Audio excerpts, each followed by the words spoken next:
Factoring polynomials. We look at different things when we factor polynomials. One, we want to see if it's in descending order, and not all polynomials can line up 3, 4, 5, 6, and it's based upon the degree, the power. So I have an example I wanted to work on. It's 6x cubed y cubed plus 45x squared y squared plus 21xy. So when I said descending order, I noticed that this is x cubed, y cubed, this is x squared, y squared, x to the first, y to the first. That's descending order, and it just so happens to work out both variables have the same degree in each term. Doesn't always happen that way. Polynomials means many. Poly means many. So if we have one term, we're going to have a mononomial. If we have two terms, we're going to have a binomial. If we have three terms, we're going to have a trinomial. And then anything beyond three terms is called polynomials. And when I call terms, this here, 6x cubed, y cubed is a term. And it's separated by this plus. 45x squared, y squared is a term. And there's 1, 2, 3 terms, so I would call this a trinomial. It is in descending order. Whenever we're factoring, the first thing we look at is the GCF. This means greatest common factor. So what is it that all the terms have in common that I can factor out?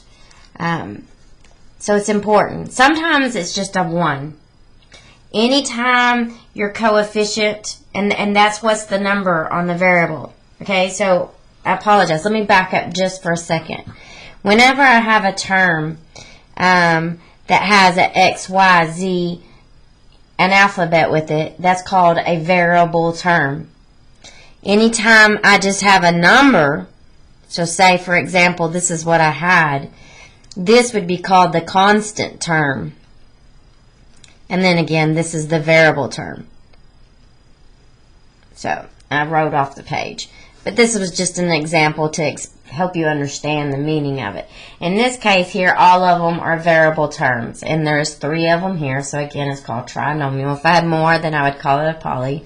If I only had 2 terms, I'd call it binomial. And 1, I call it mononomial. Now, let's talk about the term. This term has a variable of x and the variable of y. The number directly in front of the variables is called a coefficient. So the coefficient here is 6. Coefficient here is 45. Coefficient is 21. Over here on this example where I was telling you that's the constant term, that coefficient is 6. And if I was to look at it, I would say 6 could have a variable on it, but that variable is raised to 0 power. And if you go back to the exponential rules and look at what's anything raised to 0 other than 0 is equal to 1, so 6 times 1. So it makes sense. We call it a constant term because it only has a number, no variable visible. And the coefficient is 6. So when I'm explaining this to you, anytime your coefficient is a negative number on the first term, we want to factor the negative out. In this case here, it's positive, so we're okay. If only 1 factors out, then that is my greatest common factor. But let's look at this. 6 is divisible by 2 and 3. 45 is 5 and 9 is 3 and 3, right? 21 is 3 and 7. So what I do when I ask myself the greatest common factor, I'm asking what is the largest number that I can pull out of this, this, and this. So I go back and look at the prime factors here. I have 2 and 3. I have 5, 3, 3, 3, 7. What I noticed is that I have a 3, and a 3. So my greatest common factor as far as coefficient goes is a 3. Now let's go look at the variable.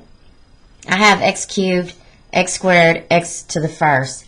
So at most, I can pull out the x to the first, right? because I can't pull 3 x's out of 1. So at most, and all 3 of them do have an x term, so that is going to be part of my GCF. Then I go look, I have y cubed, y squared, y, and again, all 3 of them has a y value, and at most, I can pull out 1 y to the first. So my GCF here is 3xy. So I'm going to say 3xy, and in parentheses, I'm going to put all this that's left. Well, how do I know what's left? Well, what if I come over here to the side and I say 6x cubed y cubed plus 45x squared y squared plus 21xy.